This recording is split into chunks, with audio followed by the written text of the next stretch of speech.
Shalom kepada yang dikasih Tuhan. Apa kabar semuanya? Haleluya, saya percaya kita semua dalam keadaan yang sehat, sukacita luar biasa diberkati Tuhan. Kita sudah boleh berada di bulan yang ketiga, bersyukur buat kebaikan Tuhan. Mari kita akan mulai ibadah kita. Saya mengajak kita semua sama-sama bangkit berdiri. Kita mau berdoa pagi ini, kita mau mengucap syukur buat kebaikan Tuhan dari setiap kita. Mari kita tundukkan kepala kita mau berdoa.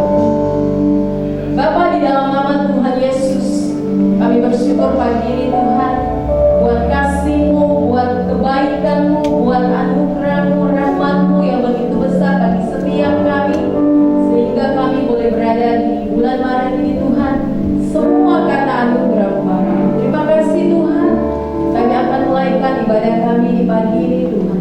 Biar Roh Kudus-Mu bersama dengan kami dan hadirat-Mu memenuhi setiap kami pagi ini. Terima kasih Bapa yang baik.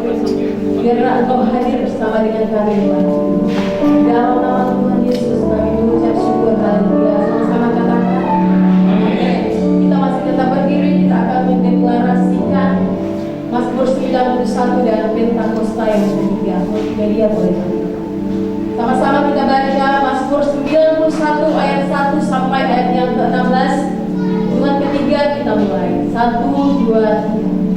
Orang yang duduk dalam lindungan yang maha tinggi dan berbaring dalam naungan yang maha kuasa akan berkata kepada Tuhan, tempat perlindunganku dan kubu pertahananku, Allahku yang kupercayai.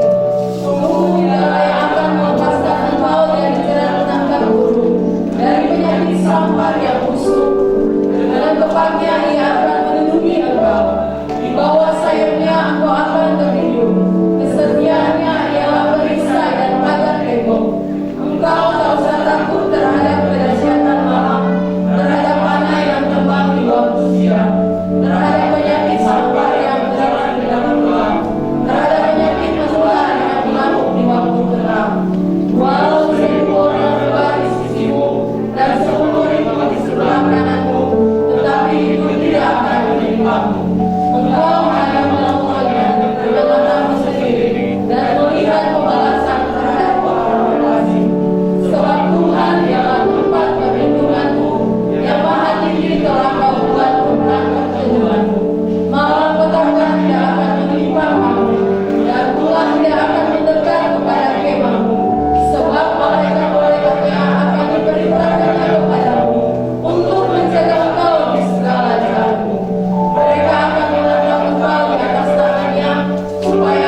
Hallelujah.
tempat bagi ini Tuhan.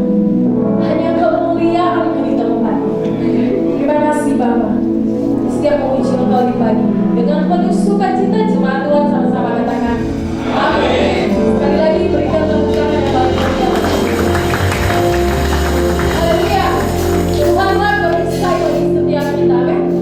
Ketika kita ada bagi ini, itu karena Tuhan yang menjaga setiap kita.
bertata di atas puji-pujian.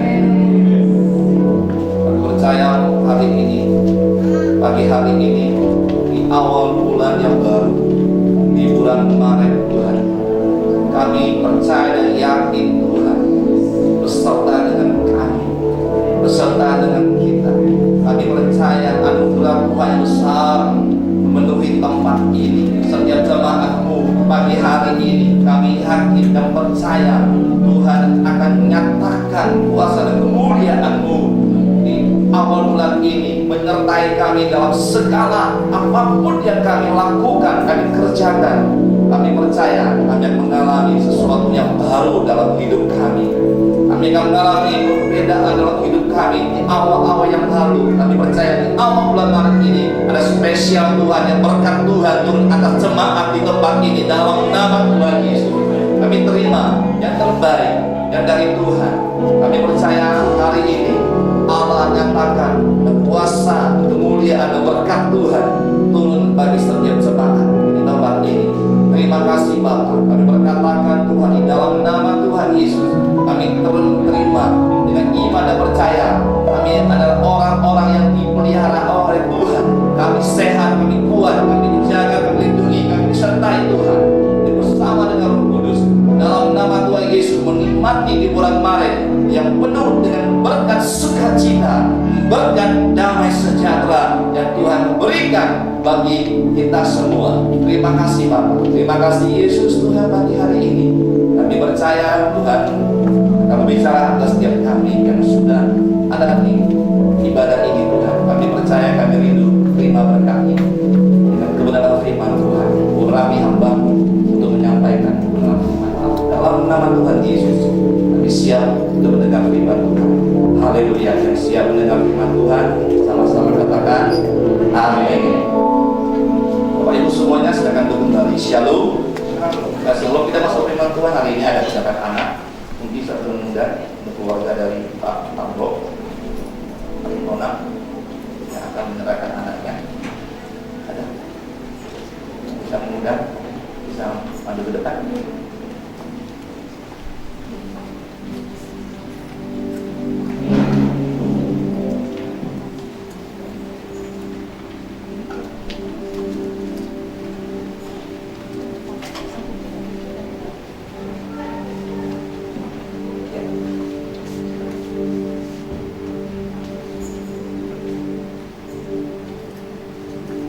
Bagi kita semua kesempatan kita bagi itu sama-sama. Kita arahkan kita untuk mendoakan berkati keluarga, dari anak hari Tuhan. Ya, hari ini orang yang kerja, jadi kita bisa hadir. Kita sama-sama mendoakan kedua anak ini akan diserahkan kepada Tuhan.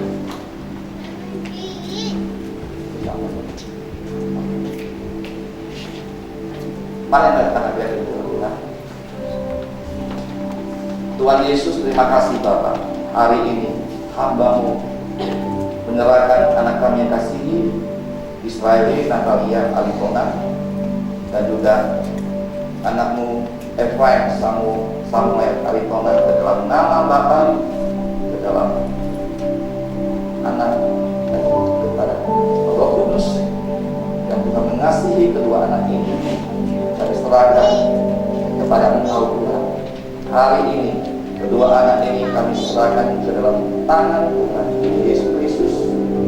Kau menyertai mereka dalam pertumbuhan, masa pertumbuhan mereka selalu di dalam tangan Tuhan. Sehat Tuhan, dalam perlindungan Tuhan mereka selalu Tuhan jaga sampai pertumbuhan mereka sampai dewasa, dan mereka menjadi anak-anak yang pintar, anak-anak yang cerdas, anak-anak yang luar biasa. Terus urapi kedua anak ini Tuhan. Aku berdoa pengurapan Tuhan turun atas anak-anak-Mu yang Kau kasih. Berkati untuk orang tuanya Tuhan, untuk Ibu Juliana bersama. Kami berdoa untuk orang tuanya sebagai orang tua yang kasih, yang Kau percayakan untuk keluarga ini, untuk mendidik kedua anak ini menjadi anak yang pintar, anak yang bijaksana. Tuhan tolong diberkati, jangan dikasihi. Tuhan terus merapi hamba-Mu, dan juga berkati juga suami saat ini tidak hadir, dan saat ini dia bekerja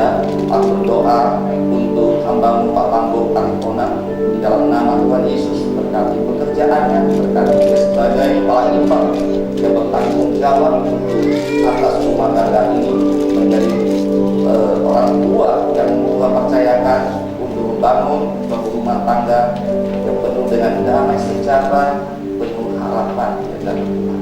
Berkati Tuhan, biar keluarga ini terus dipakai Tuhan dengan luar biasa. Kami serahkan keluarga ini dalam dalam nama Tuhan Yesus.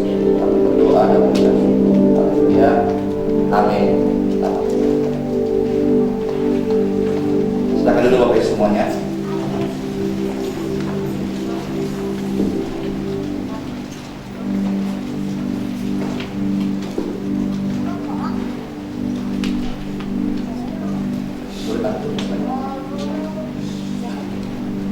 Ya, salam kasih Tuhan. Mari sama-sama kita baca Yunus pasal 13 ayat A. 1, 2, 3. Tetapi Yunus bersiap untuk melarikan diri ke Tarsis, jauh dari hadapan Tuhan. Hari ini saya akan berikan tema dalam pembahasan saya dalam firman Tuhan adalah jangan lari dari panggilan Allah, atau jangan lari dari panggilan Tuhan. Ya, saya percaya dalam kitab ini banyak orang tahu kitab ini ditulis oleh Yunus. Ya, dan ceritanya tidak semua, hampir anak sekolah minggu juga tahu ceritanya. Bagaimana Tuhan memanggil Yunus untuk menyampaikan suatu perintah kepada Yunus untuk memberitakan kepada orang-orang Niniwe. Dan apa yang terjadi Yunus waktu itu, panggilan Tuhan itu Yunus, Tuhan katakan, bangunlah, pergilah ke Niniwe, kota yang besar itu, berserulah terhadap mereka karena kejahatan yang telah sampai kepada siapa. Dalam ayat ini menyatakan bahwa Niniwe sangat melakukan kejahatan di mata Tuhan. Tuhan ingin Niniwe ini diselamatkan. Oleh karena itu Tuhan Allah mengutus Yunus ke kota Niniwe untuk mengkabarkan, memberitakan agar mereka semua yang ada di Niniwe itu bertobat. Tapi apa yang terjadi oleh Yunus? Dia tahu orang Niniwe itu jahat sekali. Ya. Oleh karena tahu Yunus bahwa orang Niniwe sangat jahat, dia benci dengan orang Niniwe itu. Dia ingin Tuhan menghukum Niniwe itu, karena dia tidak mau melihat Niniwe itu diselamatkan. Oleh karena itu dia melarikan diri. Dia tidak ke Niniwe, tapi dia melarikan diri pergi ke Tarsis. Dan perjalanannya mengalami bencana. Ya, Tuhan izinkan untuk Yunus. Dan di situ Yunus ya dibuang ke laut dan masuk ke perut ikan besar. Apa yang terjadi Yunus di dalam perut ikan besar? Dan disitulah dia mulai berdoa untuk Tuhan. Nah, saya percaya hari ini kita boleh melihat satu panggilan khusus untuk Yunus. Mungkin kita juga dipercayakan Tuhan dalam panggilannya untuk melakukan sesuatu dalam pelayanan kita atau dalam kegiatan aktivitas kita yang Tuhan percayakan untuk kemuliaan nama Tuhan. Sering kita selalu melarikan diri untuk tidak melakukan apa yang Tuhan katakan kepada kita. Selalu kita boleh lihat dari ayat-ayat selanjutnya, kita boleh belajar dari Yunus ini. Ya, hari ini kita sama-sama belajar dari Yunus ini. Kita sama-sama kita baca dalam Yunus pasal 1 ayat 1 sampai 7. Sama-sama kita baca dengan suara yang keras. 1, 2, 3. Datanglah firman Tuhan kepada Yunus bin Amitai. Demikian, bangunlah, pergilah ke Niniwe, kota yang besar itu. Berserulah terhadap mereka karena kejahatannya telah sampai kepadaku. Tetapi Yunus bersiap untuk melarikan diri ke Tarsis, jauh dari hadapan Tuhan. Dia pergi ke Yapo dan mendapat di sana sebuah kapal yang akan berangkat ke Tarsis. Dia membayar biaya perjalanannya, lalu naik kapal itu, berlayar bersama-sama dengan mereka. Tetapi Tuhan menurunkan angin ribut ke laut, lalu terjadilah badai besar, sehingga kapal itu hampir terpukul hancur. Awak kapal tidak takut, masing-masing berteriak-teriak kepada Allahnya, dan mereka membuang ke dalam laut segala muatan kapal itu untuk meringankannya. Tetapi Yunus telah turun ke dalam ruang kapal yang paling bawah dan berbaring di situ, lalu tertidur dengan nyenyak. Datanglah nahkoda mendapatkannya sambil berkata, "Bagaimana mungkin kau tidur begitu nyenyak? Bangunlah, berserulah kepada Allahmu. Barangkali Allah itu akan menghindarkan kita sehingga kita tidak binasa." Lalu berkatalah mereka satu sama lain, "Marilah kita buang pundi supaya kita mengetahui karena siapa kita ditimpa oleh malapetaka ini." Mereka membuang pundi dan Yunuslah yang kena pundi. Nah, di sini kita lihat dari kisah ini dengan jelas bahwa Yunus itu melarikan diri, ya, untuk tidak menyampaikan apa yang Tuhan sampaikan kepada Yunus untuk kepada orang Niniwe. Karena kita baca tadi di ayat awal bahwa orang Niniwe itu sangat jahat di mata Tuhan. Dan saya percaya Niniwe ini, ya, dengan Israel itu musuhan, ya, karena orang Niniwe selalu bertindas kepada orang Israel. Oleh karena itu Yunus itu sangat, ya, tidak suka dengan orang-orang Niniwe, dan dia punya hatinya rindu kalau Niniwe itu kalau bisa dibinasakan saja. Karena Tuhan sudah bicara, ya, untuk menyampaikan kepada orang Niniwe untuk bertobat, kalau tidak Tuhan akan datang malapetaka kepada mereka. Lalu Yunus melarikan diri karena dia tahu, ya, biarlah dia tidak menyampaikan kabar itu kepada orang Niniwe, biar Tuhan menghukum mereka. Itu rencananya Yunus, ya, suatu pikiran yang tidak sesuai dengan apa yang Tuhan inginkan. Karena Tuhan punya kerinduan agar Niniwe ini, ya, kota orang-orang ini yang jahat ini bisa berbalik dari jalan-jalannya yang jahat. Ya, kalau kita baca dari pasal 1, 2, 3, pasal 1 itu berbicara tentang kedaulatan Tuhan yang luar biasa. Ya, orang yang melarikan diri dari Tuhan, ada cara Tuhan untuk memanggil dia kembali, untuk menyampaikan sesuatu yang Tuhan inginkan, Tuhan lakukan untuk seseorang atau sebuah kota atau sebuah negara. Saya percaya inilah yang Tuhan taruh, ya, kedaulatannya luar biasa. Kita lihat bahwa dia larikan diri untuk pergi ke Tarsis, ya, sengaja untuk berangkat, ya, lewat, ya, kapal untuk melarikan diri. Apa yang terjadi? Kita lihat tadi, kita baca, ya. Kalau kita lihat kembali itu kisahnya, ya, luar biasa dari Niniwe ini, dari Yunus ini, ya, tetapi ini bersiap untuk melarikan diri ke Tarsis, jauh dari hadapan Tuhan. Ia pergi ke Yapo dan mendapat di sana sebuah kapal yang akan berangkat ke Tarsis. Ia membayar biaya perjalanannya lalu naik kapal itu untuk berlayar bersama-sama dengan mereka ke Tarsis jauh dari hadapan Tuhan. Ya, dia punya niat adalah jauh daripada Tuhan agar Niniwe dibinasakan. Tetapi Tuhan menurunkan angin ribut, itu kedaulatan Tuhan, agar Yunus tahu, ya, bagaimana dia melarikan diri dari hadapan Tuhan. Tuhan bisa, ya, melakukan sesuatu agar dia sungguh-sungguh berbalik dari Tuhan. Tetapi Tuhan menurunkan angin ribut ke laut, lalu terjadilah badai besar sehingga kapal itu hampir-hampir terpukul hancur. Saya percaya itu hampir-hampir tenggelam. Tuhan membuat angin badai saat itu waktu Yunus ada di kapal itu.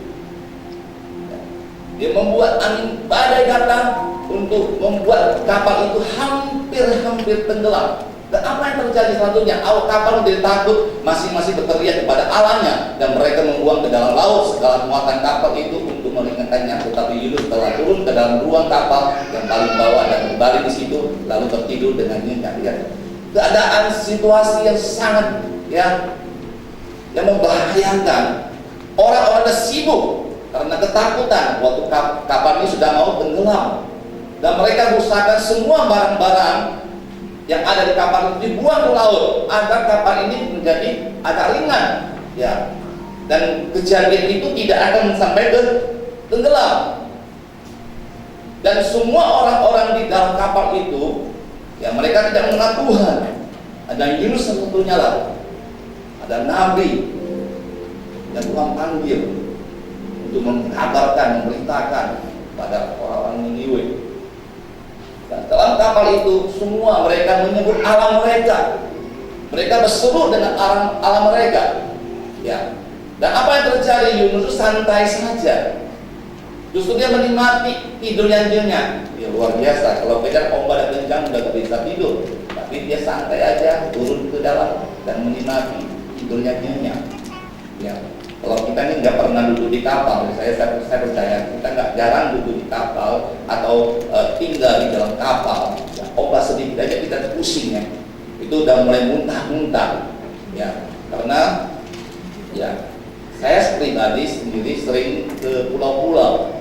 Ya, kalau ombak-ombak yang kecil masih lumayan bisa saya biasa-biasa saja. Ya, kalau orang-orang kota besar nggak pernah naik kapal, ombak yang kecil aja sudah nggak tahan ya, sudah pusing sekali. Ya, sudah ketakutan. Ya.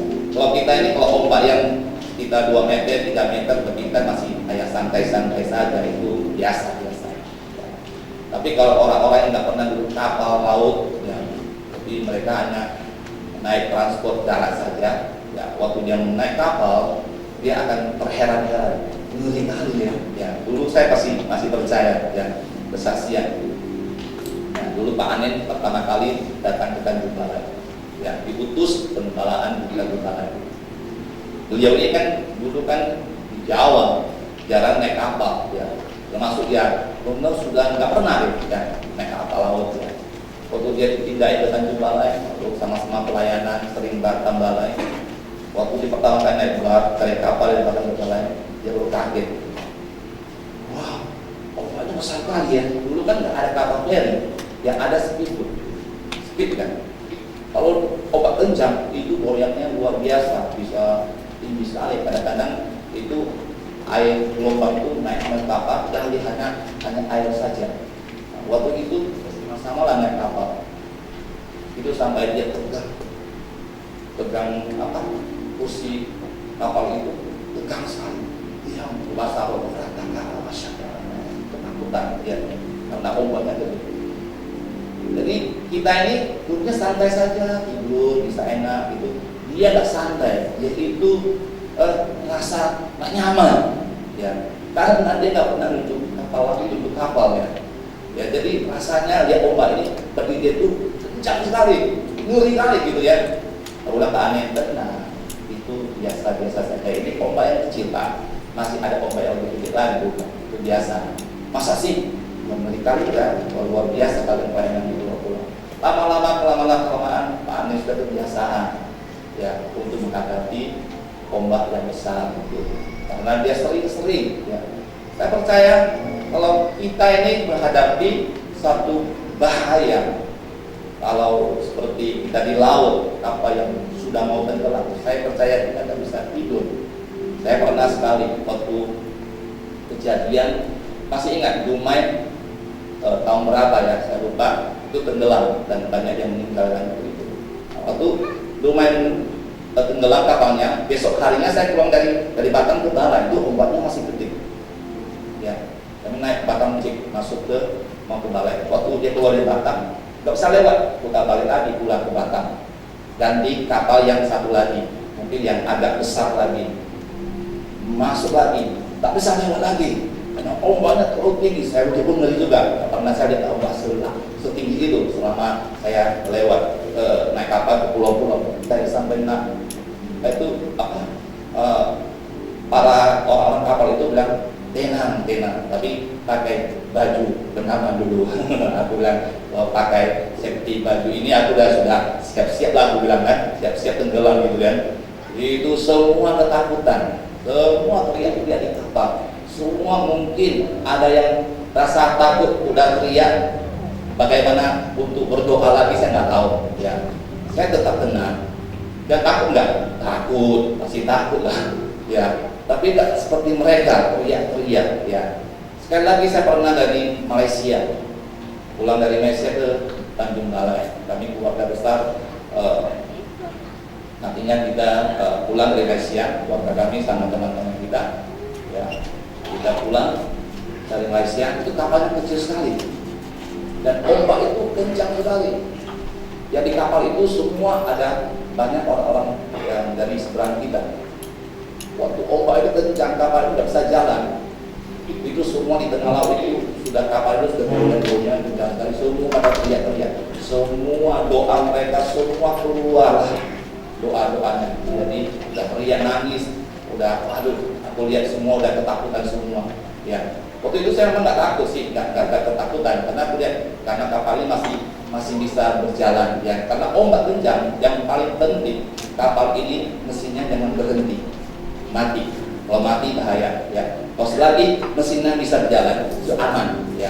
Karena mesinnya kapal masih jalan ya, kuliah berjalan lambat saja. Ya. Puji Tuhan, biasa aja, tidak apa-apa kalau gitu. Cuma yang nggak pernah kelihatan itu, nggak pernah ketemu ombak besar itu, mereka teriak-teriak sampai mereka tuh panggil Allah mereka seperti mereka, panggil Allah mereka. Ya, kok semua. Ya, kami datang, sabar bu, nggak apa-apa, jangan takut ya. Ya, Tuhan beserta dengan kita. Dan ngomong pada mereka, diam, tenang saja. Senang teriak, orang-orang di dalam kapal semakin ketakutan kan. Ibu tenang, nggak usah teriak-teriak, santai aja. Aku juga duduk samping dia. Wah bu, santai aja, ini hanya ombak biasa. Bentar lagi sampai di agak ke dalam lagi ombaknya hilang bukan bu. Sabar. Membuat dia tenang. Ya. Saya percaya. Yunus itu saat itu mungkin saya rasa dia juga. Saya nggak tahu apakah dia sering untuk kapal ya. Tapi dalam keadaan begini, saya rasa juga dia mengalami ya seperti mengalami ombak besar juga bersama dengan mereka. Tapi mereka Yunus itu kita lihat, Yunus itu turun ke dalam ruang kapal yang paling bawah dan kembali di situ lalu tidur dengan nyenyak sekali. Dia santai saja. Padahal ya itu sangat membahayakan di dalam kapal itu. Ya. Kita lihat lagi. Datanglah nakoda mendapatkannya sambil berkata, bagaimana mungkin engkau tidur begitu nyenyak? Bangunlah berserulah kepada Allahmu, barangkali Allah itu akan mentinggalkan kita sehingga kita tidak binasa. Artinya dia menyuruh Yunus untuk bangun dari tidurnya, ya, agar dia juga berdoa agar Allah mengindahkan doanya. Ya. Lalu berkata mereka satu sama lain, marilah kita buat undi supaya kita mengetahui karena siapa tidak ditimpa oleh malapetaka itu. Ini mereka berbuat undi dan Yunuslah yang kena undi. Ya, itu luar biasa. Itu kedaulatan itu Allah. Tuhan sengaja orang bikin undi, tapi yang diundi itu Yunus, nah orang lain. Tuhan mau dia itu benar-benar ditangkap, dibuang ke laut. Ya. Saya percaya ini semua kehendak Tuhan agar Yunus ini panggil kembali dia untuk menyampaikan kepada orang Niniwe. Nah, hari ini kita sama-sama belajar dari ayat ini adalah tentang akibat ketidaktaatan. Kalau kita tidak taat, ada membawa bencana alam. Seperti Yunus tidak taat, makanya bencana itu datang kepadanya. Kalau Yunus tidak turun ke kapal itu, ya mungkin bencana itu hanya untuk dia pribadi. Justru dia tidak taat, bukan dia mengalami bencana itu. Dan juga dia membawa bencana ini mencelakakan orang lain. Ya, orang kapal itu semua kena, ya. Sampai ketakutan, hampir tenggelam. Ya, ketaatan itu ya akan membawa bencana. Saudara kasih Tuhan, kita sebagai orang percaya, ya, kita boleh lihat dari ayat ini lagi dalam Kejadian pasal 16 ayat 17. Sama-sama kita baca 1, 2, 3. Lalu Tuhan Allah memberi perintah ini kepada manusia, semua pohon dalam taman ini boleh kau makan buahnya dengan bebas, tetapi pohon pengetahuan tentang yang baik dan yang jahat itu jangan kau makan buahnya, sebab pada hari engkau memakannya pastilah engkau mati. Terus ayat 6 sama pasal 3 ayat 6. Korban itu melihat bahwa buah pohon itu baik untuk dimakan dan sedap kelihatannya. Lagi pula pohon itu menarik hati karena memberi pengertian. Lalu ia mengambil dari buahnya dan dimakannya dan diberikannya juga kepada suaminya yang bersama-sama dengan dia, dan suaminya pun memakannya. Maka terbukalah mata mereka berdua dan mereka tahu bahwa mereka telanjang. Lalu mereka menyemat daun pohon ara dan membuat cawan. Terus ketika mereka mendengar bunyi langkah Tuhan Allah yang berjalan-jalan dalam taman itu, pada waktu hari sejuk bersembunyilah manusia dan istrinya itu terhadap Tuhan Allah di antara pohon-pohonan dalam taman. Tetapi Tuhan Allah memanggil manusia itu dan berfirman kepadanya, "Di manakah engkau?" Ia menjawab, "Ketika aku mendengar bahwa engkau ada dalam taman ini, aku menjadi takut karena aku telanjang. Sebab itu aku tersembunyi." Terus dalam Roma pasal 5 ayat 12, "Sebab itu sama seperti dosa telah masuk ke dalam dunia oleh satu orang, dan oleh satu dosa itu juga maut, demikianlah maut itu telah menjalar kepada semua orang, karena semua orang telah berbuat dosa." Oleh karena satu orang. Dia tahu ya, Allah menciptakan manusia. Itu manusia pertama adalah Adam, manusia kedua adalah Hawa. Dan Tuhan katakan, ini semua yang taman Eden ini boleh kau makan, hanya pohon inilah kau boleh makan. Kau makan, kau mati. Itu perintah Allah. Ya, Tuhan sampaikan kepada Adam dan Hawa, pada manusia, ingat, semua di taman Eden ini boleh kau makan, hanya pohon inilah jangan kau makan. Kalau kau makan, kau akan mati. Tapi apa yang terjadi? Memang godaan dari iblis. Tapi sebenarnya kalau manusia tahu bahwa ini perkataan dari Allah, kita harus taat pada perintahnya. Oleh karena dia melanggar perintah Allah, mereka itu jatuh dalam dosa. Ciri-ciri dosa adalah mereka malu, lanjang, takut lagi. Ya, orang yang jatuh dalam dosa pasti akan merasa ketakutan, takut, malu kalau dia ketahuan. Makanya dia menutupi semua alasan apa saja agar dosanya tidak ketahuan. Inilah manusia. Karena dia tidak taat apa yang dikatakan Tuhan, dia makan buahnya itu, dan dia mulai matanya terbuka. Dia boleh melihat pasangannya, kok takut telanjang. Tapi mereka tidak tahu bahwa mereka telanjang, karena ada kemuliaan Allah dalam tubuhnya. Ada kemuliaan Allah dalam hidupnya.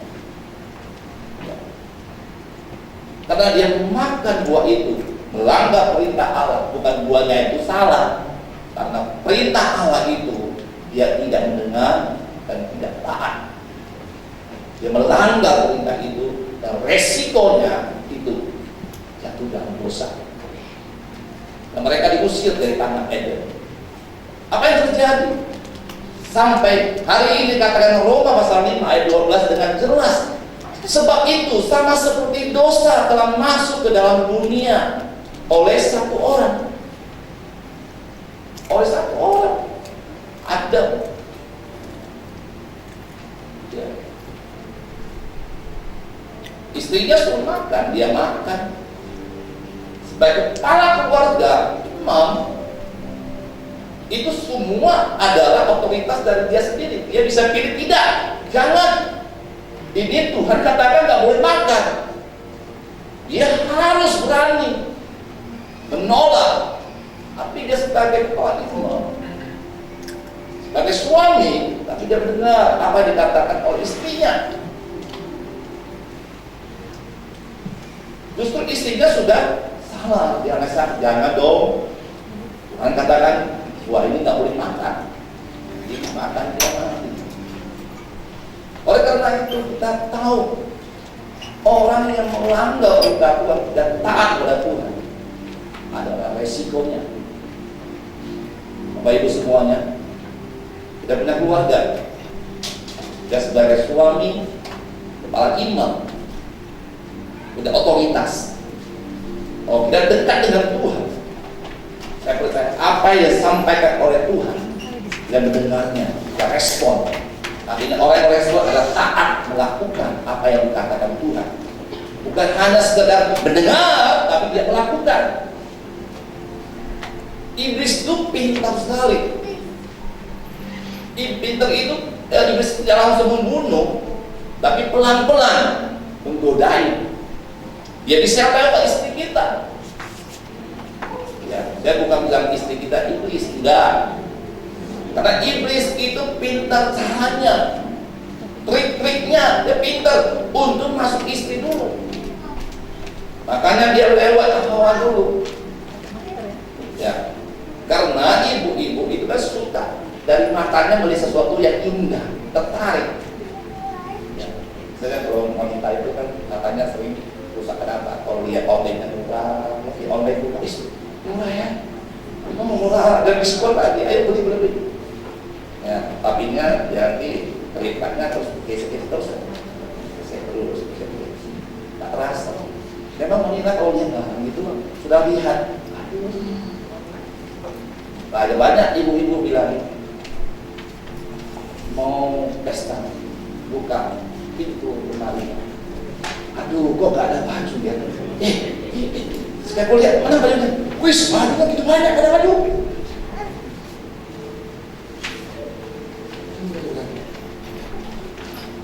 Ada teman saya beli baju, kalau hari ini dia pakai, ada satu yang pakai dengan sama bajunya, jangan harap dia bisa pakai. Udah singkirkan dulu. Dia nggak mau ada orang yang seperti dia, bajunya seperti ini, pakainya sama. Dia maunya salah satu lagi, dia punya yang satu aja. Ada. Tolong Tuhan. Akunya baju pakainya bertahun-tahun nggak ganti bulan itu aja bilang. Ternyata itu tuh bukan itu, belanja juga bukan baju itu, bilang ya pesta enggak lah, ya kalau nanti bajunya gitu. Aku bilang Tuhan loh, karena kita lihat wanita ini kelebihannya di matanya. Kalau sesuatu yang bagus pasti dia akan tergiur. Kita tanya nih, wanita ke shopping atau cowok ke shopping? Kalau saya nggak tanya shopping, kalau ibu mau shopping mau pergi lah, aku ngopi di situ. Aku tunggu kalau siap shopping, cari saya ke sini juga. Nggak tahan, aku bilang shopping sama dia. Udah cantik nih, berapa? 1 juta. Nanti ya. Tanya lagi ke sebelah, sama 800. Nah, nanti lah di sini dia nih katakan bulan 1 juta kita. Keliling satu mall ya. Jadi pula keliling, aduh Tuhan tolong. Sampai kan minta ampun. Tapi saya tanya, capek nggak? Oh nggak capek. Kalau bisa pindah mall yang lain, aduh, aduh Tuhan tolong. Ya, itulah kelebihan wanita. Makanya dia kuat jalan ya, dan nggak capek. Ya. Kalau kita aduh tolong nggak capek banget. Ya. Kalau bermisi saya nggak capek. Kalau shopping saya capek banget karena saya nggak suka belanja. Ya, itu. Makanya wanita itu gampang. Ya. Iblis itu pintar lewat wanita dulu, yang matanya lihat, wah wajah cantik, kalau dikata-kata lihat indah, ya wanita memang tidak kalau ngomong indah senang kan? Oh kok cantik kalinya, ini kok cantik, senang nggak? Senang nggak? Siapa bilang dia senang kalau dia cantik kan? Pasti senang, semua kalau bilang dia cantik, dia baik, pasti senang, ya. Disitulah iblis, ya, habis itu dia sudah sampaikan kepada suaminya Adam, dan Adam tidak punya sebenarnya ada otoritas untuk menolaknya apa yang dikatakan oleh istri, tapi dia tidak menolak, dia ikut apa yang dikatakannya, lalu dia lakukan itu, artinya sudah menganggap perintah Allah. Ketidakketaatan itu membawa bencana, ya, bukan dia sendiri yang jatuh dalam dosa. Sampai hari ini semua manusia adalah orang berdosa, termasuk kita semua. Betul? Karena satu orang nih, ya.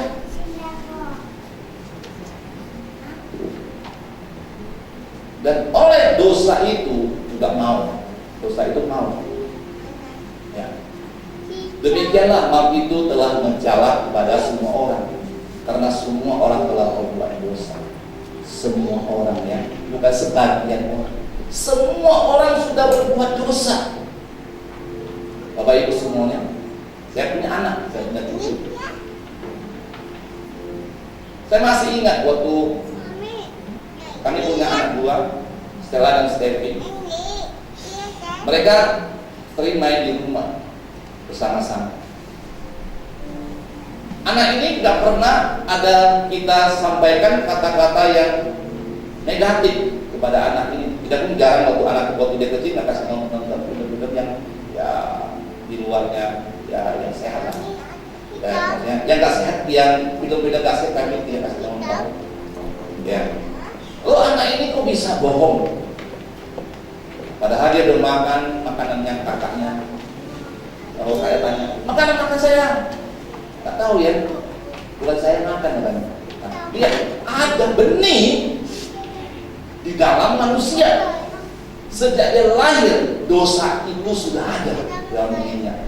Dari mana? Dari kita punya opung Adam. Ya, dia yang membawa dosa. Oleh karena dia berdosa, semua orang itu berdosa. Bukan hanya dia mengalami itu, tapi semua orang juga mengalami. Setiap manusia itu orang berdosa.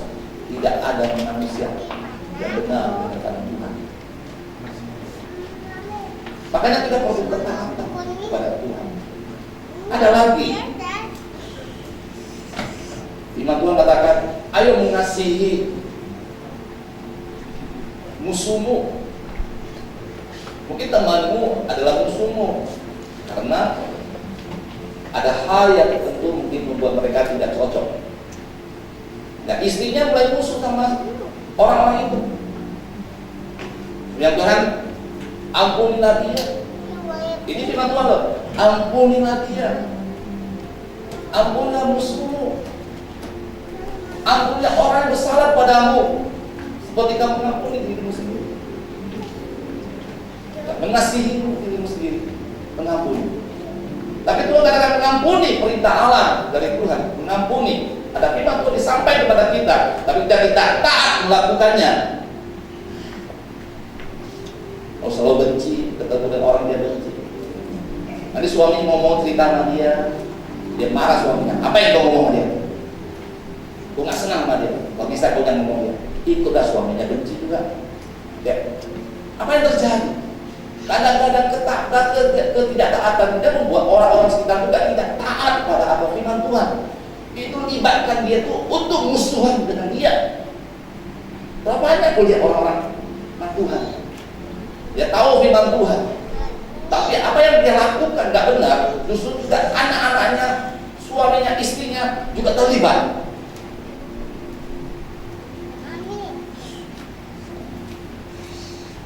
Ada juga, saya pernah sampaikan kepada orang tua dengan saya, Bu, kenapa anak gereja? Kenapa begini? Senang atau apa, tersinggung atau apa? Ya, saya nggak mau gereja. Kalau ibu nggak mau gereja, nggak apa-apa, Bu. Kasihlah anak-anak gereja. Anak itu kasih gereja. Nah, ya. Gara-gara satu orang, itu anak suami nggak boleh gereja. Ya, kesalahan dia sendiri itu melibatkan semua orang juga ikut sama-sama untuk melakukan itu. Itu sangat bahaya. Ya, ketidaktaatan itu membawa bencana atas kita. Jangan seperti Yunus tadi, bukan dialami bencana, tapi orang sekitarnya juga ikut mengalami bencana. Amsal pasal 13 ayat 13, sama-sama kita baca. 1, 2, 3. Siapa yang meremehkan firman, ia akan menanggung akibatnya. Tapi siapa yang taat pada perintah akan menerima balasannya. Ya. Siapa yang meremehkan firman Allah, ia akan menanggung akibatnya. Artinya kau meremehkan firman Allah, artinya kau tidak taat pada firman Allah, menganggap firman itu gak apa-apanya. Ingat, ada akibatnya. Bapak Ibu, mari kita mulai hari ini belajar. Jangan sampai kita tidak taat kepada firman Allah. Itu resikonya besar sekali. Ya. Tuhan ingin kita tahu kebenaran firman Tuhan yang Tuhan sampaikan pada kita setiap hari. Dan kita itu bukan hanya membaca saja, apa yang Tuhan katakan dalam firman Allah dalam Alkitab yang kita baca setiap hari. Bukan hanya renungan saja, tapi kita harus melakukan. Ketaatan Allah melakukan apa yang Tuhan katakan. Orang yang tidak melakukan firman Tuhan artinya tidak taat kepada Allah. Lanjut. Kita baca Yunus pasal 3 ayat 1 sampai 10. 1, 2, 3. Datanglah firman Tuhan kepada Yunus untuk kedua kalinya. Demikian. Bangunlah, pergilah ke Niniwe, kota yang besar itu, dan sampaikanlah kepadanya seruan kufirmankan kepadamu. Bersiaplah Yunus lalu pergi ke Niniwe sesuai dengan firman Allah. Niniwe adalah sebuah kota yang menggantungkan besarnya 3 hari perjalanan luasnya. Mulailah Yunus masuk ke dalam kota itu. Sehari perjalanan jauhnya, lalu berseru 40 hari lagi, maka Niniwe akan ditunggang balikan. Orang yang percaya kepada Allah, lalu mereka mengumumkan puasa, dan mereka baik orang dewasa maupun anak-anak mengenakan kain kabung. Setelah sampai kabar itu kepada raja kota Niniwe, turunlah ia dari singgasananya, ditanggalkannya jubahnya, diselubungkannya kain kabung, lalu duduklah ia di tabung. Lalu atas perintah raja dan para pembesarnya, orang memaklumkan dan mengatakan Niniwe demikian, manusia dan ternak, lembu, sapi, dan kambing domba tidak boleh makan apa-apa, tidak boleh makan rumput, dan tidak boleh minum air. Haruslah semuanya manusia dan ternak berserubung kain kabung dan berseru dengan keras pada Allah, serta haruslah masing-masing berbalik dari tingkah lakunya yang jahat dan dari kekerasan yang dilakukannya. Siapa tahu mungkin Allah akan berbalik dan menyesal serta berpaling dari murkanya yang bernyala-nyala itu sehingga kita tidak binasa. Ketika Allah melihat perbuatan mereka itu, yakni bagaimana mereka berbalik dari tingkah lakunya yang jahat, maka menyesallah Allah karena malapetaka yang telah dirancangkannya terhadap mereka, dan ia pun tidak jadi melakukannya. Tuhan ingin membinasakan kota Niniwe, orang-orang Niniwe.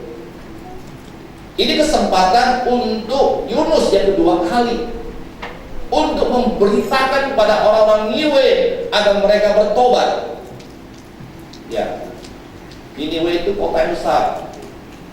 Kalau mau keliling kotanya mau 3 hari perjalanan bisa selesai. Dan di situ Yunus mulai berteriak, berseru kepada orang Niniwe. Ya, 40 hari lagi Tuhan akan tunggang balikan kota ini.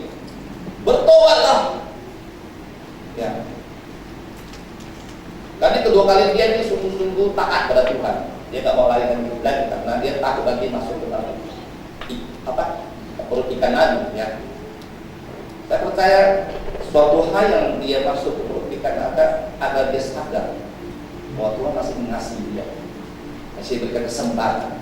Setiap manusia, setiap orang pasti ada kesempatan 2 kali. Kalau hari ini kau tidak taat kepada Tuhan, melanggar kebenaran firman Tuhan, ya sungguh-sungguh dalam Tuhan, mari. Ini kesempatan yang 2 kali. Dengan komitmen Tuhan, saya mau hidup dan ketaatan, melakukan yang terbaik untuk Tuhan.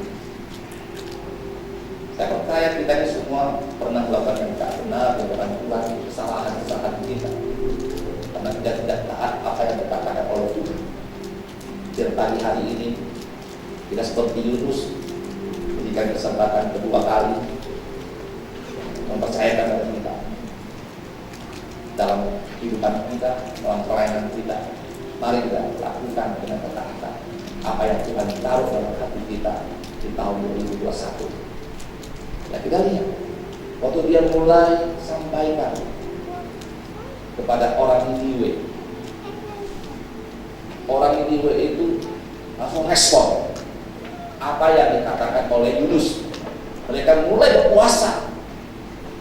Ya, berpuasa. Bukan saja rajanya mendengar berita ini, dia menyampaikan seluruh kota Niniwe itu, orang-orang Niniwe itu semua ikut bagian untuk berpuasa.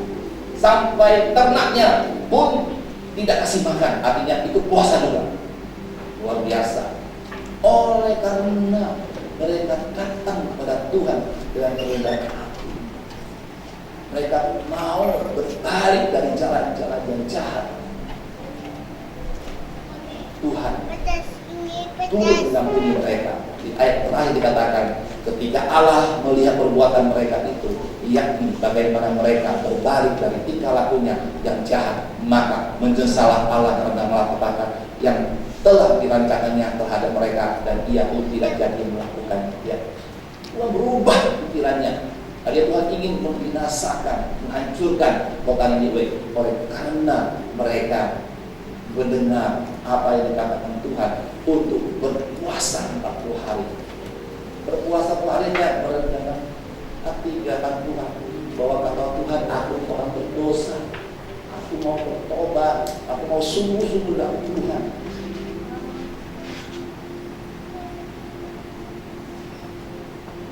Ketaatan itu membawa berkat dan menjadi berkat bagi sesama. Ya.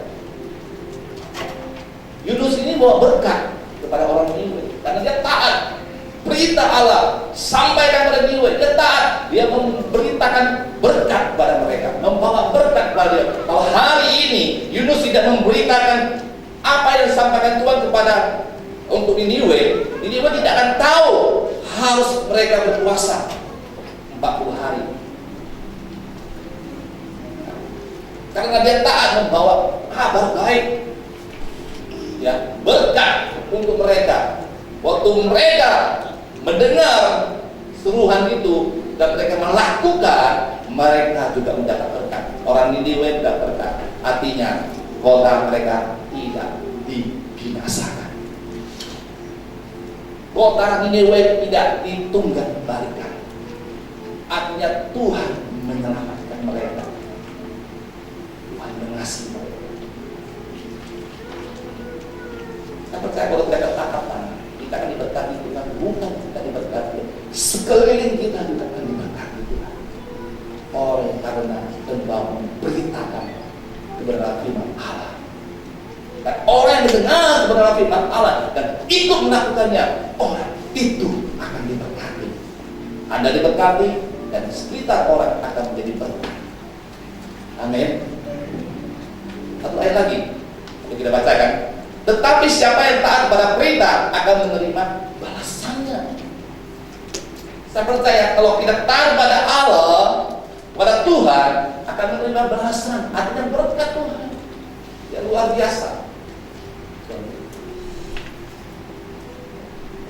Ya, kita lihat Nuh. Dalam Nuh ini dikatakan ini. Kita sama-sama baca. Lalu Nuh melakukan semuanya itu tepat seperti yang diperintahkan Allah kepadanya. Demikianlah dilakukannya. Ya. Nuh itu mendengar apa yang dikatakan Allah untuk membangun Bahtera. Oleh karena Nuh mendengar perintah Allah, taat pada apa yang Tuhan katakan untuk membangun Bahtera, dan dia tidak memikirkan bagaimana cara kapal itu bisa jalan. Dia tidak peduli, yang penting saya bangun dulu, nanti ada rencana Tuhan.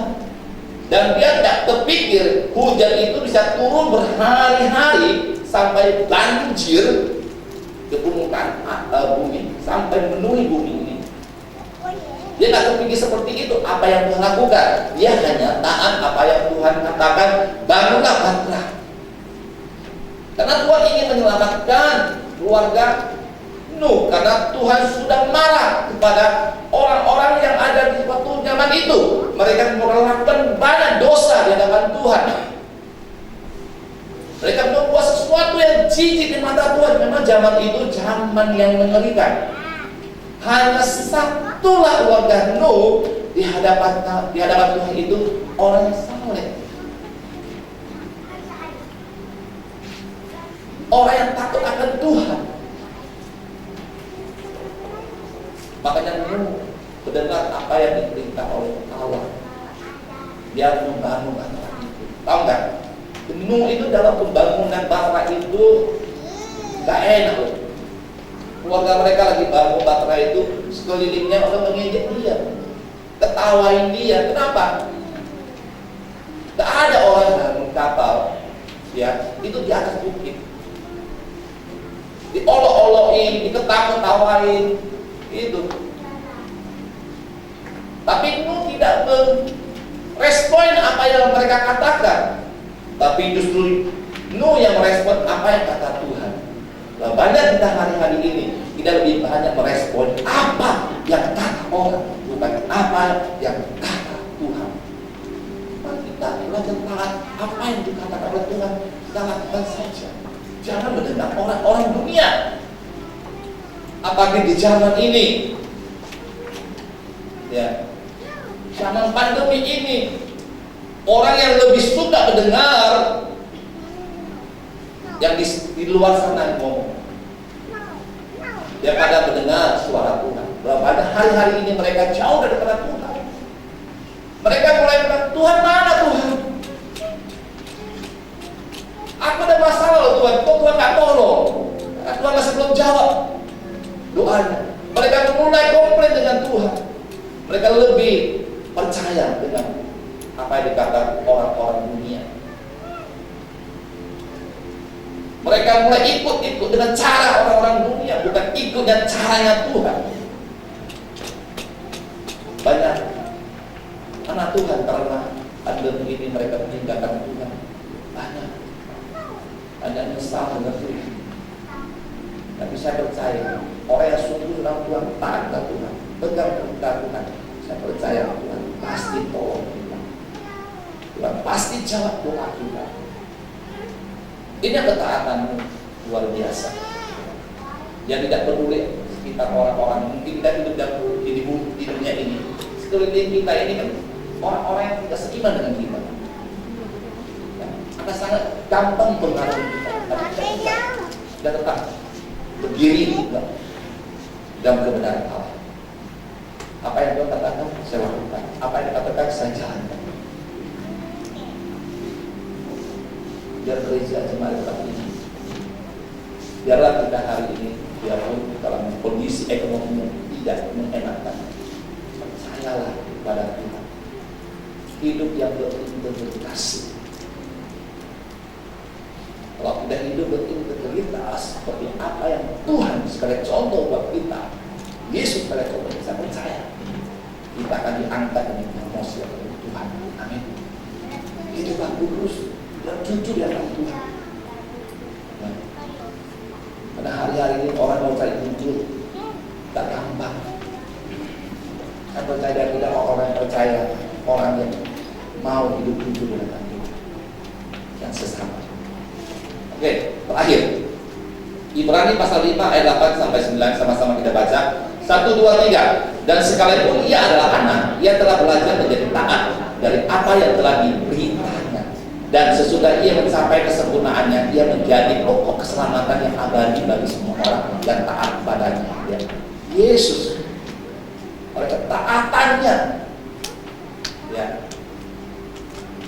yang telah menderita untuk kita kayu salib.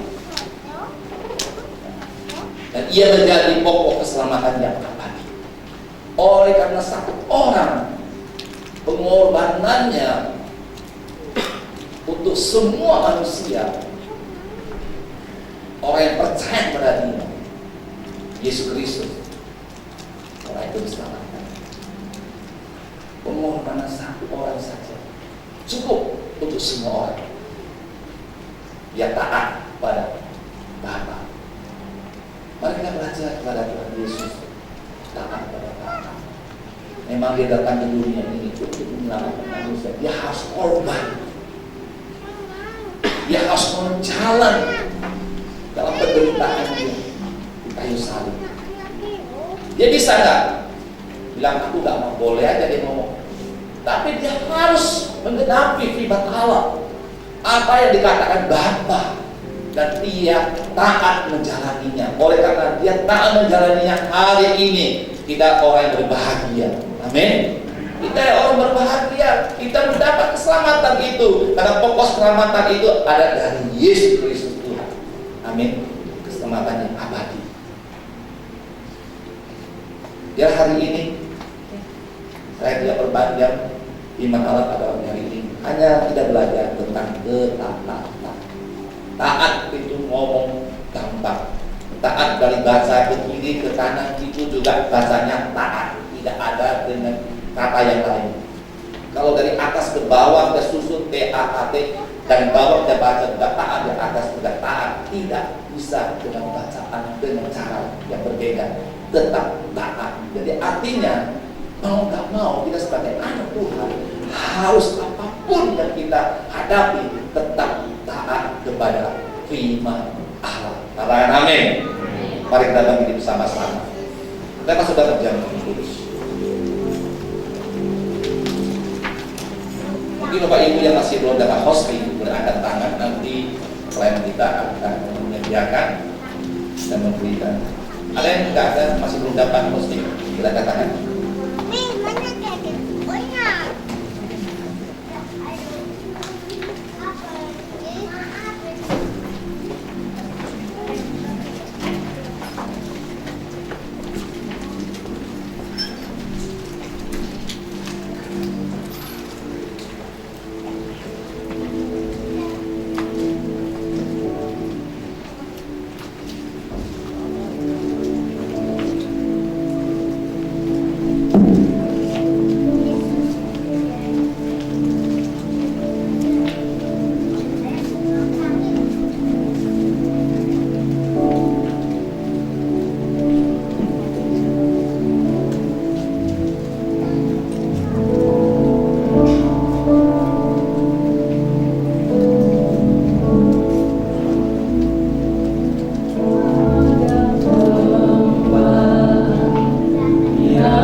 Bahwa kita tahu bahwa perjamuan kudus kita lakukan untuk menegakkan kebaikan Allah Yesus Kristus Tuhan kita yang telah mengorbankan diri untuk menebus dosa kita lewat mati di kayu salib.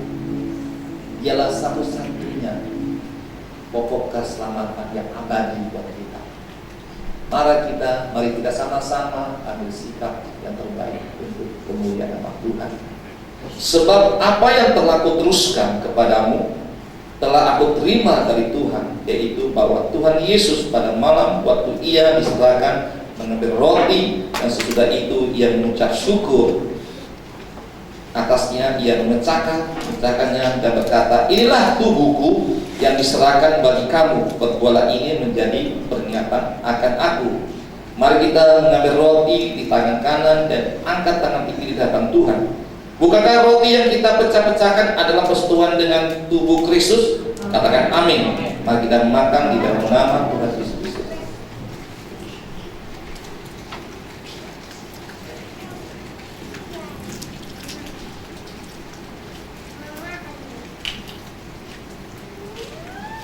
Demikian juga ia mengambil cawan, itu sudah makan, lalu berkata, cawan ini adalah perjanjian baru yang dimeteraikan oleh darahku. Perbuatan ini setiap kali kamu meminumnya menjadi peringatan akan aku. Mari kita mengambil cawan dan di tangan kanan dan angkat tangan kiri di hadapan Tuhan. Bukankah cawan pengucapan syukur yang atasnya kita ucapkan syukur adalah persetujuan dengan darah Kristus? Katakan amin. Mari kita minum di dalam nama Tuhan Yesus Kristus. Mari kita ucap syukur bagi Tuhan. Haleluya. Ora takaraba. Ora takaraba. Terima kasih Yesus. Terima kasih.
Shalom semuanya.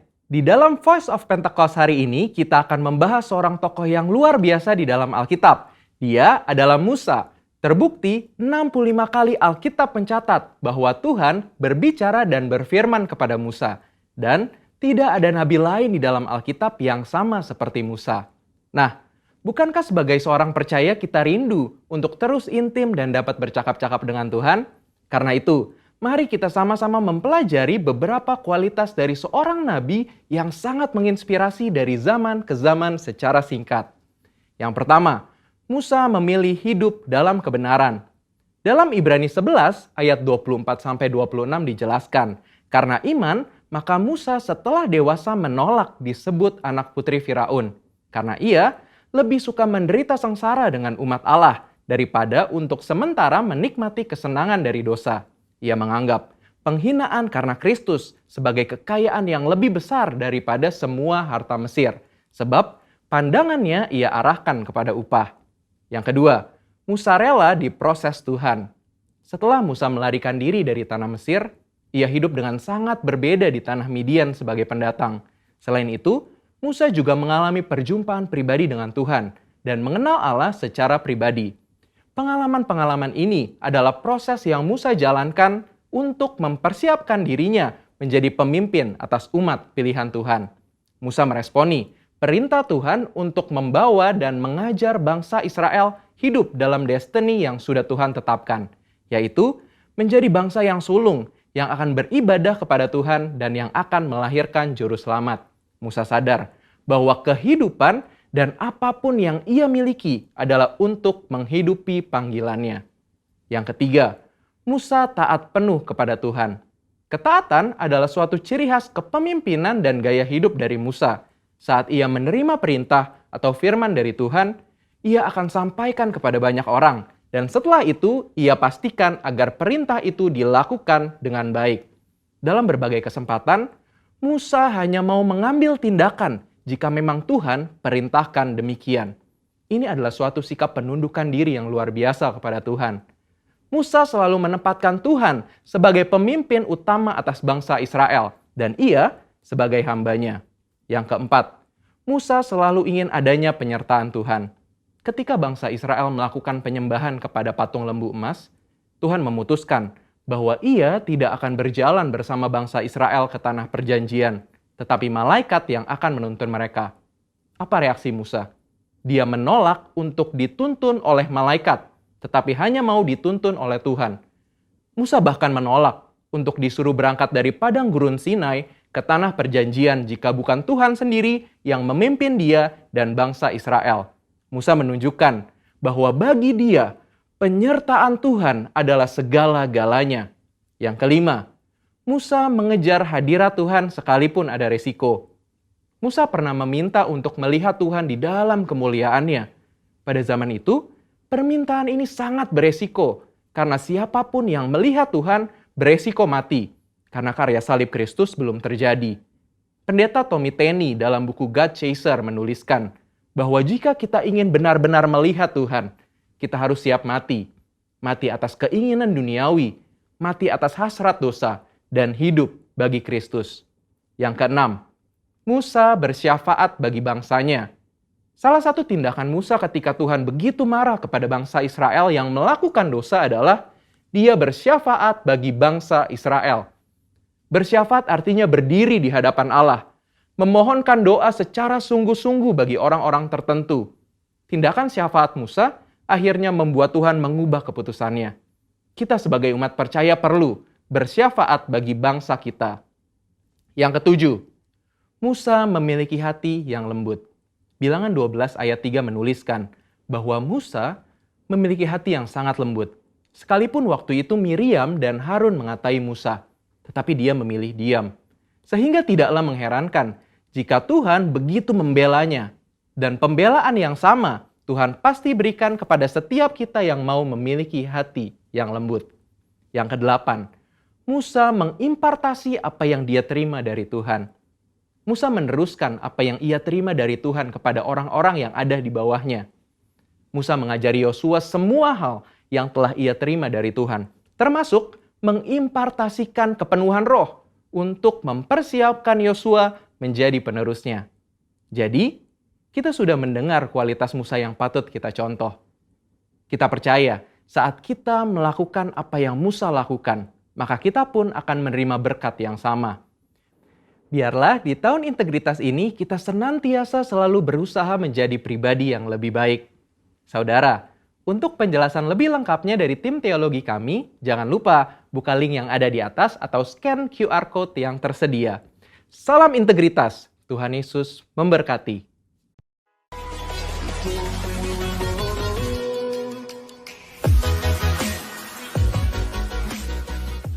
Shalom semuanya.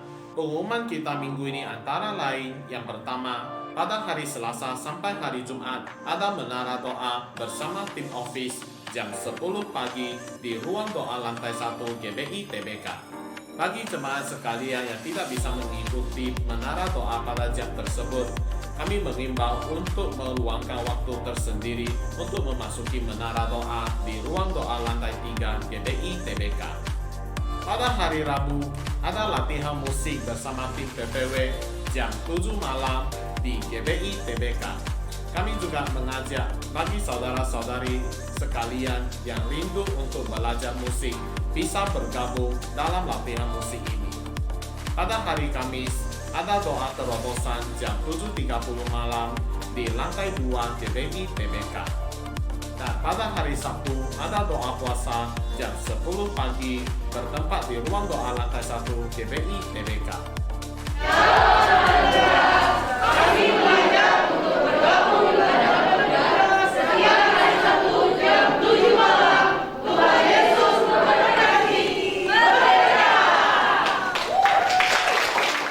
Dan pada hari Minggu ada ibadah raya jam 9 pagi dan jam 6 sore. Bagi Anda yang tidak bisa hadir dalam ibadah raya, kami juga menyediakan ibadah online melalui YouTube channel GBI Tanjung Balai pada jam 6 sore. Dan pada hari Minggu juga ada ibadah sekolah minggu secara tatap muka di gereja mulai jam 9 pagi. Untuk kegiatan KUL saat ini sudah dilakukan secara tatap muka. Untuk jadwal pelaksanaan kegiatan KUL, silakan hubungi ketua KUL di daerah masing-masing.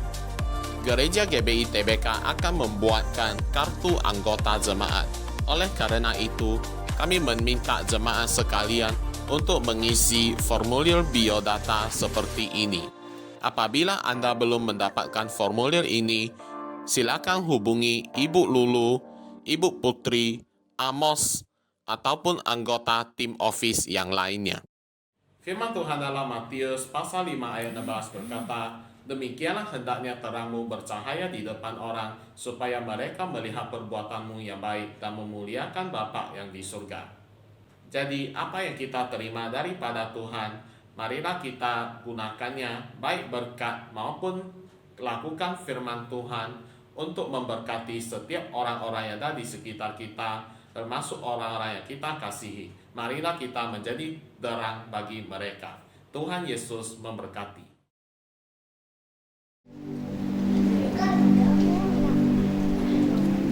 Shalom jemaat Tuhan. Saya memberikan kita semua untuk berdiri. Kita akan menutup ibadah kita dan berdoa syafaat, doa persembahan, dan doa berkat. Kami memuji kebesaran-Mu ya Tuhan, Allah yang hebat, Allah yang agung, Allah yang ajaib, Allah yang hidup dan berkuasa untuk selama-lamanya. Kami mengucap syukur Bapa untuk hari ini di mana kami Tuhan datang memuji dan menyembah Engkau. Kami mengucap syukur karena pagi ini kami mendengarkan kabar sukacita Injil firman-Mu Bapa yang bisa menguatkan kami. Jadikan kami pelaku-pelaku firman yang mau dengar-dengaran kepadamu, yang mau taat kepada firman-Mu, sehingga kehidupan kami diberkati oleh Allah dan mengalir dari surga dengan dahsyat dan ajaib bagi setiap kami Bapa. Terima kasih Bapa. Di pagi ini Bapa bersama-sama kami sepakat untuk menopang setiap gembala-gembala pembina kami. Kami berkati Tuhan Gembala pembina kami, Pak Niko Nyotora Harjo. Kami memberkati Pak Johan Handoyo. Kami memberkati Pak Irwan Wijaya. Kami memberkati hamba-Mu untuk Suprayan Tanjung Balai Karimun, Pak Sucipto. Terima kasih atas setiap hamba-hamba-Mu ini. Mereka yang berjaga-jaga atas setiap jiwa-jiwa umat-Mu Bapak. Diberkati pelayanan mereka Tuhan, dimanapun mereka melayani pekerjaan tangan-Mu Tuhan. Biarlah tanda-tanda hebat, tanda-tanda yang ajaib menyertai setiap pelayanan mereka. Engkau yang memperluas daerah mereka, Engkau yang semakin memperluas kapasitas mereka sebagai orang-orang yang Engkau pilih Tuhan, untuk menjangkau banyak jiwa Bapa, di dalam nama Yesus. Bapa, kami doa dari setiap pelayanan mereka Bapa, akan banyak jiwa yang dimenangkan bagi nama Tuhan. Dan kami percaya lewat setiap hamba-hamba-Mu ini Bapa, Indonesia akan mengalami penuaian besar Bapa, di dalam nama Yesus Tuhan. Engkau juga memberkati wakil gembala-gembala kami Tuhan. Diberkati Pak Robert Tuhan, diberkati Tuhan Pak Teguh Bapa, diberkati Tuhan juga setiap gembala-gembala yang berada di Suprayon Tanjung Balai Karimun. Mereka Engkau tetapkan, mereka Engkau pilih Tuhan sebagai gembala-gembala yang ada di pulau-pulau Tuhan, untuk menggembalakan kawanan domba-Mu Bapa. Diberkati kehidupan mereka, diberkati pelayanan, bahkan keluarga besar mereka diberkati. Terima kasih Bapak, ini setiap hamba-hamba yang Engkau tetapkan, yang Engkau pilih Bapak, sebagai alat di tangan-Mu Tuhan, untuk memperluas kerajaan-Mu di muka bumi ini ya Abah ya Bapak. Engkau pakai setiap mereka Tuhan lebih hebat, lebih dahsyat lagi ya Abah, di dalam nama Yesus. Dan kami percaya lewat setiap pelayanan hamba-hamba-Mu ini Bapa, setiap apa yang mereka kerjakan, Engkau membuat itu beruntung, berhasil, berbahagia, sesuai dengan waktunya Tuhan, di dalam nama Yesus Tuhan. Terima kasih Bapa, kami juga memberkati bangsa kami. Terima kasih atas bangsa yang hebat, terima kasih atas bangsa yang kaya, terima kasih atas bangsa yang luar biasa, bangsa yang begitu banyak hal indah yang Engkau kerjakan atas bangsa ini. Terima kasih atas suku, kaum, dan bahasa yang ada di bangsa kami. Kami percaya Indonesia akan mengalami terobosan di dalam Engkau. Kami percaya Indonesia akan bangkit Bapak, perekonomian Indonesia akan bangkit. Kami percaya pemimpin-pemimpin di bangsa kami adalah orang-orang yang takut akan Tuhan, adalah orang-orang yang memiliki integritas Tuhan, di dalam nama Yesus. Kami memberkati mulai dari Bapak Presiden kami Tuhan, jajaran menteri, juga seluruh pemerintahan daerah yang Engkau pilih Tuhan. Berkati setiap mereka Tuhan, untuk melayani masyarakat Indonesia di dalam nama Yesus Tuhan. Engkau juga memberkati Bapak, sekalipun saat ini kami masih terus berada dalam kondisi COVID-19, tetapi kami percaya Bapak, lewat tantangan ini Bapak, akan ada banyak hal-hal baru yang akan Engkau berikan atas bangsa kami Indonesia. Terima kasih atas goncangan COVID-19 ini. Kami percaya Bapak akan menghasilkan yang tidak akan tergoncangkan, yaitu kerajaan-Mu Bapa, di dalam nama Yesus. Kami memberkati Kabupaten Karimun, ini kota kami Bapa. Kesejahteraan kota adalah kesejahteraan bagi kami. Diberkati kota kami Bapa, dengan damai sejahtera, dengan sukacita, dengan segala hal yang baik Tuhan. Kami berdoa terjadi atas Kabupaten Karimun. Diberkati pemerintahan yang adil, yang jujur. Dan kami mau berkatakan Tuhan, tidak ada korupsi di Kabupaten Karimun, di dalam nama Yesus. Dan kami berdoa untuk pemimpinnya Bapak, biar Engkau memilih dan menetapkan pemimpin untuk Kabupaten Karimun, di dalam nama Yesus Tuhan. Terima kasih Bapak yang baik. Ini setiap jemaat-Mu yang hadir di pagi ini Bapak, berkati semuanya tidak terkecuali Bapak. Apapun permasalahan yang dihadapi oleh hamba-hamba-Mu Tuhan, kami percaya Engkau Tuhan yang mengetahui segalanya. Dan kami percaya bahwa Allah turut bekerja di dalam segala sesuatu untuk mendatangkan kebaikan bagi setiap orang yang percaya kepada Tuhan.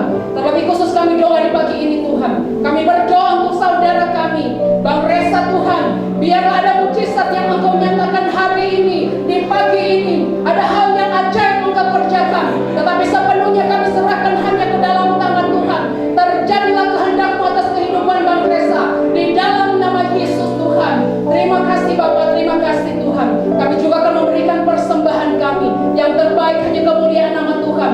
Ini persembahan kami sebagai bukti kasih kami kepada Engkau Tuhan, untuk semakin memperlebar pekerjaan tangan-Mu di muka bumi ini Bapak. Terima kasih Yesus yang baik. Sebentar lagi akan kembali Tuhan, sertai perjalanan kami Bapak, dan tiba di rumah kami masing-masing dengan selamat. Dan sebelum kami pulang, kami akan menerima berkat melalui hamba-Mu. Mari bersih, mari keseluruhan. Sebelum kita pulang, angkat tangan kita dan siap menerima berkat dari Tuhan. Ulama terima berkat damai sejahtera Allah dengan sukacita dan penuh dengan harapan. Karena hari ini yang bersama dengan Roh Kudus, Roh yang manis yang selalu menyertai kami dan menguatkan kita dan sampai selama-lamanya, bahkan sampai kedatangan kedua